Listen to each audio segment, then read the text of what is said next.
नमस्कार, जय हिंद, जय भारत दोस्तों। स्वागत है आप सबका एक बार फिर से आपके अपने चैनल स्काई स्पीक्स पर।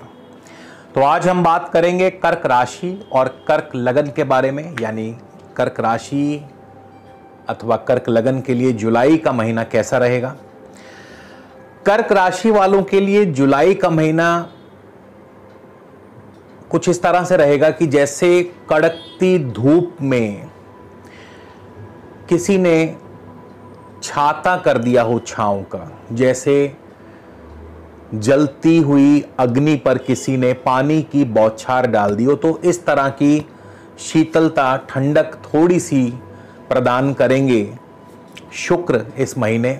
तो कहीं भी जाइएगा मत दोस्तों, आज का वीडियो बहुत ही ज्ञानवर्धक होने वाला है। और अगर आपने अब तक हमारे चैनल को सब्सक्राइब नहीं किया तो कृपया चैनल को सब्सक्राइब कर लें, बेल आइकन वाला बटन ज़रूर दबाइए ताकि कोई भी वीडियो हमारा मिस ना हो। पर्सनल कंसल्टेशन के लिए स्क्रीन पर दिए गए नंबर पर आप ऑफिस टाइमिंग में संपर्क कर सकते हैं, शुल्क लागू रहेंगे।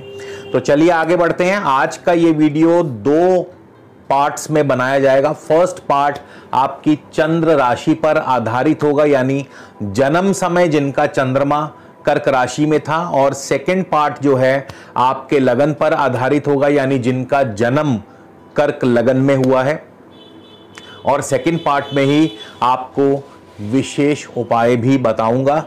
तो सबसे पहले कर्क राशि की बात कर ले। देखिए, कर्क राशि वालों के लिए शनि की ढैया इसी साल शुरू हुई है, और शनि की ढैया कैसा और क्या फल प्रदान करेगी इसके लिए कुछ बताने की ज़रूरत नहीं है। मैक्सिमम लोगों को पता ही है, शनि आपके अष्टम भाव में चल रहे हैं।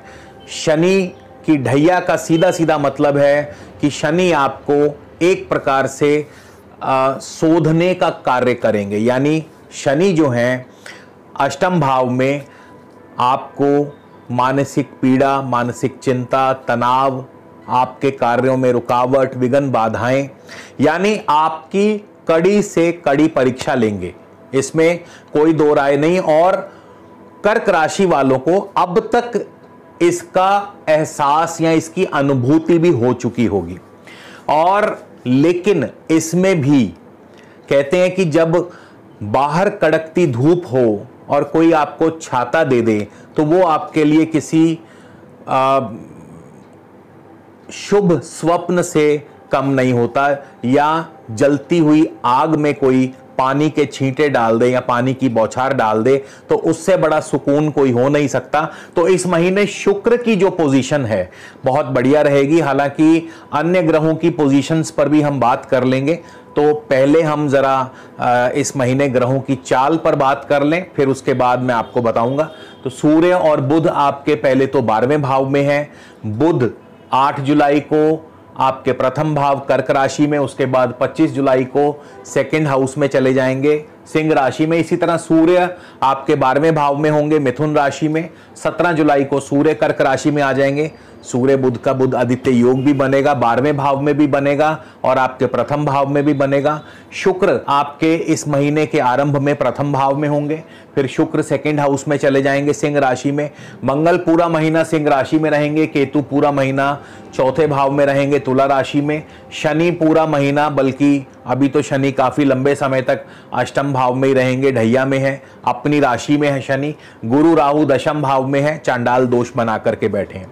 अभी बहुत से वीडियोस आपने देखे होंगे, बहुत सारे ज्योतिषियों ने बहुत सारे चैनल्स पे ये कहा होगा कि शनि अपनी राशि में है। लेकिन मैं आपको एक चीज़ क्लियर कर दूं कि जब चंद्रमा से गोचर देखा जाता है, जब भी चंद्रमा से गोचर की बात आती है, तो वहां पे ये जो नियम है अपनी राशि वाला, ये इतना ज़्यादा स्ट्रांगली लागू होता नहीं है, क्योंकि यहाँ पे हम चंद्र से गोचर देख रहे हैं। चंद्रमा से किस ग्रह की क्या पोजीशन है और उसका हमारी मानसिक स्थिति पर क्या असर पड़ेगा, तो उसकी बात कर रहे हैं। तो शनि जो है, शनि की ढैया जो है, ये थोड़ा सा चिंता वाली बात है। लेकिन शुक्र इस महीने बहुत ही बढ़िया है। शुक्र आपके प्रथम भाव में होंगे इस महीने के शुरुआत में। अब प्रथम भाव में शुक्र, जैसे मैंने आपको बताया कि ठंडक, शीतलता, छांव देने का काम करेंगे। कड़कती धूप में भी आपको ऐसे लगेगा किसी ने शीतल छांव कर दी आप पर, तो शुक्र वैसा ही कुछ प्रभाव देंगे। यानी शुक्र के प्रभाव से आपको प्रॉपर्टी संबंधी कार्यों में अच्छा लाभ होगा। इसके अलावा आपके यदि आप कला से, संगीत से, आर्ट से, किसी भी प्रकार से जुड़े हैं तो उन क्षेत्रों में आपको बहुत लाभ होगा। इवन कि शुक्र के प्रभाव से आपका दाम्पत्य जीवन या आपकी लव लाइफ भी बढ़िया चलेगी। तो शुक्र जो है पूरा महीना पहले तो 7 जुलाई तक कर्क राशि में रहेंगे, उसके बाद सिंह राशि में जाएंगे, सेकंड हाउस में। और सिंह राशि में भी शुक्र आपके धन की वृद्धि करते हैं, लक्ष्मी योग बनाते हैं, उत्तम धन लाभ मिलेगा। तो शुक्र का गोचर बहुत ही पॉजिटिव है। लेकिन बाकी जो ग्रह हैं वो अभी थोड़ा सा सख्त हैं आपके लिए। जैसे सूर्य और बुध इस महीने के आरंभ में 12वें भाव में है, खर्चों की अधिकता बनी रहेगी। सरकारी कार्यों में बहुत खर्च होगा, या कोई सरकारी कार्य बिगड़ सकता है, सरकारी अफसर नाराज हो सकता है, सरकारी कार्यों में विलंब आ सकता है, व्यापार भी कोई उतना बढ़िया नहीं चलेगा। बुध 12वें भाव में है, खर्चों की वजह से परेशानी देते हैं। सूर्य और बुध, हालांकि बुध आदित्य योग बनाते हैं, इंपोर्ट एक्सपोर्ट या विदेशी संबंध, विदेशी व्यापार के लिए बढ़िया है, लेकिन जो नॉर्मल जो डोमेस्टिक कारोबार है उसके लिए बहुत बढ़िया नहीं है। उसके बाद दोनों 8 जुलाई को बुध आ जाएंगे आपके प्रथम भाव में और 17 जुलाई को सूर्य आ जाएंगे। अब यहां पे देखिए बुध और सूर्य प्रथम भाव में, बुध आदित्य योग। लेकिन हमें यह नहीं भूलना चाहिए कि जैसे मंगल और शनि का षडाष्टक दोष बना था, अब यहां पर सूर्य और शनि का षडाष्टक दोष बन गया। तो सूर्य और शनि का षडाष्टक दोष आपकी सेहत के लिए अच्छा नहीं है, सेहत को खराब करेगा। इसके अलावा व्यापार के लिए अच्छा नहीं है, क्योंकि बुध और शनि में भी षडाष्टक दोष बनेगा। बुध व्यापार के, वाणी के कारक हैं, तो वाणी पर संयम रखें। व्यापार में धीमापन या व्यापार में नुकसान, कोई व्यक्ति आपको धोखा दे सकता है, पैसे का लेन देन सावधानी से करें। इसके बाद अपना स्वास्थ्य, यानी ज्वर आदि की समस्या, बुखार वगैरह, या जिनको पहले से कोलेस्ट्रॉल की प्रॉब्लम है तो वो अपना ध्यान रखें, हार्ट वगैरह का ध्यान रखें। तो सूर्य शनि का या बुध शनि का षडाष्टक दोष जो है वो इतना बढ़िया नहीं है। इसके बाद शुक्र के बारे में मैं बता ही चुका हूं, बुध भी चले जाएंगे 25 जुलाई को द्वितीय भाव में। अब बुध 25 जुलाई को द्वितीय भाव में शुभ फल प्रदान करते हैं, यानी आपका व्यापार जो है 25 जुलाई के बाद बेहतर होगा, पहले से काफी सारे हालात बेहतर होंगे। शुक्र भी वहां धन वृद्धि करेंगे, बुध भी वहां धन वृद्धि करेंगे। तो लेकिन मंगल आपके द्वितीय भाव में, अब मंगल द्वितीय भाव में है तो मंगल भी द्वितीय भाव में, मंगल जो है वाद विवाद में फंसा देते हैं। तो वाद विवाद से दूर रहें, अपनी वाणी पर संयम रखें, बोलचाल अच्छी रखें, परिवारजनों के साथ अच्छा व्यवहार रखें। तो ये चीजें मंगल से सावधान। और मंगल शनि में षडाष्टक दोष खत्म हुआ है, लेकिन मंगल शनि में समसप्तक दोष बन चुका है। तो समसप्तक दोष भी द्वितीय और अष्टम भाव में, तो धन हानि के योग बनाता है। पैसे का लेन देन सावधानी से करें। केतु चौथे भाव में चल रहे हैं एज यूजुअल, चौथे भाव में केतु अच्छा फल प्रदान करते हैं। हालांकि माता जी की सेहत और स्वास्थ्य के लिए बढ़िया नहीं, मगर अन्य जमीन जायदाद संबंधी कार्यों के लिए शुभ है। शनि की ढैया चल रही है, बच के रहें। शनि अभी आपकी कड़ी परीक्षा लेंगे। बृहस्पति राहु से चांडाल दोष आपके दशम भाव में बना है। सीधी सी बात है, चांडाल दोष, ये जो जितने भी ट्रेडिशनल दोष हैं ये ज्यादा शुभ फल प्रदान नहीं करते हैं। तो बृहस्पति राहु से भी ज्यादा कोई उम्मीद मत रखिए। दशम भाव में चांडाल दोष भी आपके कार्य क्षेत्र में बार बार विघ्न, रुकावट, बाधाएं पैदा करेगा। कई प्रकार की ऐसी स्थितियां पैदा करेगा जिसमें आपको बहुत सावधान होकर चलना पड़ेगा। तो कर्क राशि वालों के लिए ये महीना जो है विषमताओं से भरा है, मगर हाँ, शुक्र की बदौलत जो है, शुक्र अपनी छांव देते रहेंगे, ठंडक का एहसास करवाते रहेंगे। तो वीडियो के सेकंड पार्ट में अब हम बात करेंगे कर्क लगन की, और साथ ही बात करेंगे उपाय की। तो कहीं भी जाइएगा मत, वीडियो का सेकंड पार्ट जरूर देखिएगा। तो चलिए दोस्तों, बात करते हैं अब कर्क लगन की, और शुरुआत सबसे पहले चंद्रमा की ही दशा अंतरदशा से करेंगे। यानी जिनका भी कर्क लगन में जन्म हुआ है, और यदि आपको इस समय वर्तमान में चंद्रमा की ही महादशा, अंतरदशा या प्रत्यंतर दशा चल रही है तो चंद्रमा आपको कैसा और क्या फल देंगे। दोस्तों, गोचर के अलावा किसी भी ग्रह का जो गोचर फल है उसके अलावा यह भी देखना बहुत जरूरी होता है कि वो ग्रह आपकी अपनी कुंडली में कैसा बैठा है, कहां बैठा है। तो जैसे चंद्रमा का बहुत जो भ्रमण है तेज गति से होता है, चंद्रमा एक महीने के अंदर ही 12 राशियों का चक्कर लगा लेते हैं, तो ऐसे में बहुत जरूरी है कि चंद्रमा आपकी कुंडली में कैसे है। चंद्रमा लगन के स्वामी हैं, लग्नेश हैं चंद्रमा, और आपकी कुंडली में यदि चंद्रमा शुभ स्थिति में है, अपनी स्वराशि में है या अपनी उच्च राशि में है, अपने मित्र ग्रहों से दृष्ट हैं, जैसे सूर्य, बृहस्पति या मंगल, ये चंद्रमा के मित्र ग्रह हैं, तो इनके साथ यदि दृष्ट हैं, इनके साथ बैठे हैं, तो फिर ऐसे में चंद्रमा बहुत ही शुभ फल प्रदान करेंगे। गोचर में भी चंद्रमा बहुत शुभ फल प्रदान करेंगे, दशा अंतरदशा में भी चंद्रमा बहुत शुभ फल देंगे, यानी हर प्रकार से मान सम्मान, धन धान्य की पूर्ति करेंगे। लेकिन इसके विपरीत अगर चंद्रमा आपके अशुभ हैं, चंद्रमा नीच राशि में है, या चंद्रमा अपनी शुभ राशि में होकर के भी यदि शनि राहु केतु से पीड़ित हैं या इनके साथ बैठे हैं, इनके साथ दृष्ट हैं, तो ऐसे में चंद्रमा चाहकर के भी अपनी दशा अंतरदशा में आपको शुभ फल नहीं देंगे, बल्कि इसके विपरीत फल मिलेगा। धन हानि, स्वास्थ्य हानि, मानसिक चिंता परेशानी देंगे। तो चंद्रमा का जो फाइनल डिसीजन है, चंद्रमा क्या किसी भी ग्रह का जो फाइनल डिसीजन है वो आपकी कुंडली बताती है। तो चंद्रमा की दशा अंतरदशा के अलावा अब हम सीधा बात करेंगे सूर्य की। सूर्य की दशा अंतरदशा आपको कैसा फल देगी। सूर्य आपके धन भाव के स्वामी है। सूर्य इस महीने के शुरुआत में आपके 12वें भाव में होंगे, उसके पश्चात सूर्य आपके लगन भाव में आ जाएंगे। तो सूर्य 12वें भाव में जाहिर सी बात है खर्चों को बढ़ा देंगे, खर्च बढ़ेगा, निवेश बढ़ेगा। सूर्य इस महीने के शुरुआत में राहु के नक्षत्र में है। राहु के नक्षत्र में सूर्य का जाना ये कहीं ना कहीं थोड़ा सा डाइसी सी इनकी नेचर हो जाती है कि सूर्य राहु के नक्षत्र में, राहु बैठे तो दशम भाव में, मंगल की राशि में बैठे हैं, लेकिन सूर्य राहु परस्पर शत्रु भी हैं। तो आपके कार्य बनेंगे भी, लेकिन बहुत अड़चने डालने के बाद कार्यों में अड़चने भी उतनी ही आएंगी। और सबसे बड़ी बात, कार्य क्षेत्र में कोई ना कोई व्यक्ति आपको धोखा दे सकता है, तो आसानी से किसी पर विश्वास मत कीजिएगा। 6 जुलाई को सूर्य गुरु के नक्षत्र में चले जाएंगे। अब गुरु और सूर्य दोनों ही परस्पर मित्र हैं, तो यहां पे सूर्य जैसे ही गुरु के नक्षत्र में प्रवेश करेंगे तो आपको शुभ फल देंगे। यानी 6 जुलाई से लेकर 20 जुलाई तक सूर्य गुरु के नक्षत्र में रहेंगे, और क्योंकि गुरु मित्र भी हैं, छठे और नवम भाव के स्वामी हैं, तो नौकरी में अनुकूलता, तरक्की, प्रमोशन, पिता की तरफ से सुख सहयोग, यात्रा आदि के योग बन सकते हैं। इंपोर्ट एक्सपोर्ट का कारोबार आपका बढ़िया चलेगा, भाग्य आपका साथ देगा। लेकिन 20 जुलाई को सूर्य एक बार फिर से अपने परम शत्रु शनि के नक्षत्र में प्रवेश करेंगे, और शनि बैठे हैं अष्टम भाव में।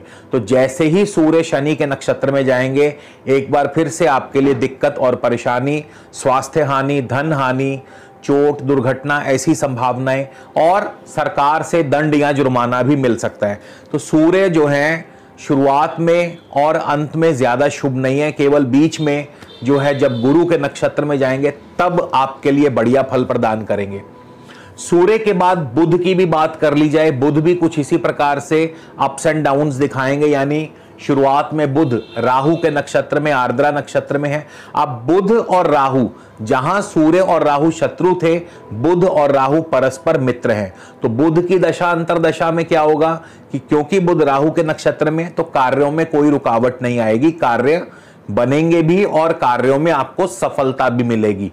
3 जुलाई को बुध चले जाएंगे गुरु के नक्षत्र में। अब गुरु और बुध दोनों शत्रु हैं, तो यहां पे नौकरी में कार्य बनेंगे, लेकिन रुक रुक करके बनेंगे, शत्रु आपको परेशान करेंगे, स्वास्थ्य की हानि भी होगी, पिता की तरफ से भी कोई ना कोई चिंता परेशानी। 10 जुलाई को बुध चले जाएंगे शनि के नक्षत्र में। शनि अष्टम भाव में बैठे हैं, हालांकि शनि और बुध परस्पर मित्र हैं, लेकिन इसके बावजूद शनि अष्टम भाव में है, तो कार्यों में विघ्न, बाधाएं या रुक रुक करके कार्य बनेंगे। शनि वक्री भी चल रहे हैं, डिले होगा कई कार्यों में। 17 जुलाई को बुध स्वयं अपने नक्षत्र में, यात्रा के योग, लंबी दूरी की यात्रा भी हो सकती है, विदेश यात्रा भी हो सकती है, स्थान परिवर्तन भी हो सकता है। 25 जुलाई को बुध चले जाएंगे केतु के नक्षत्र में।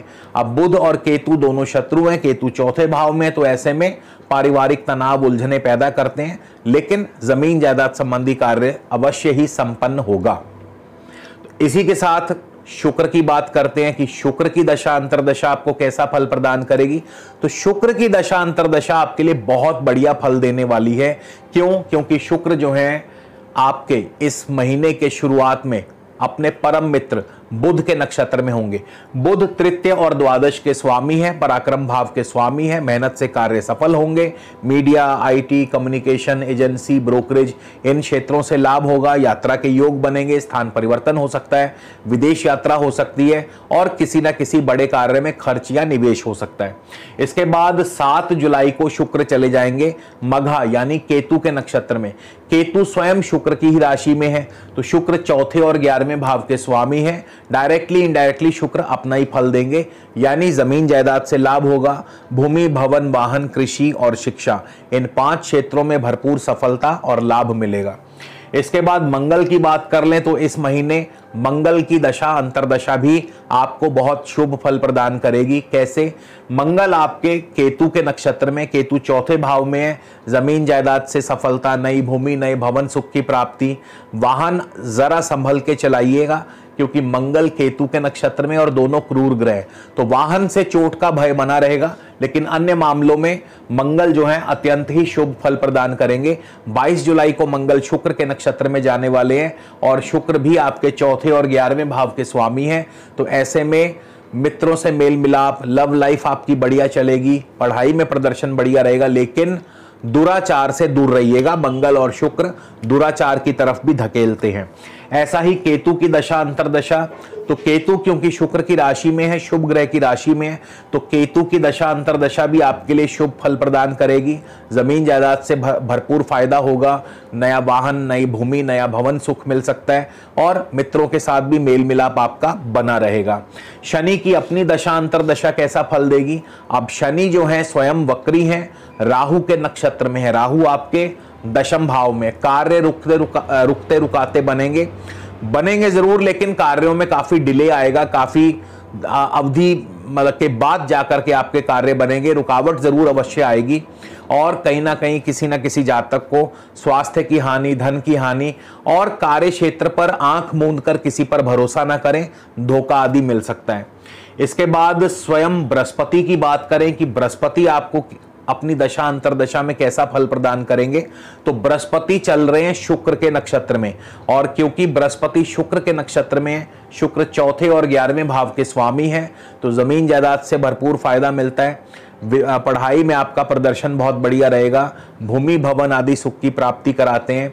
इसके अलावा लव लाइफ, मित्रों का पूरा सहयोग बना रहेगा और आपका आर्थिक पक्ष जो है बेहद मजबूत होगा।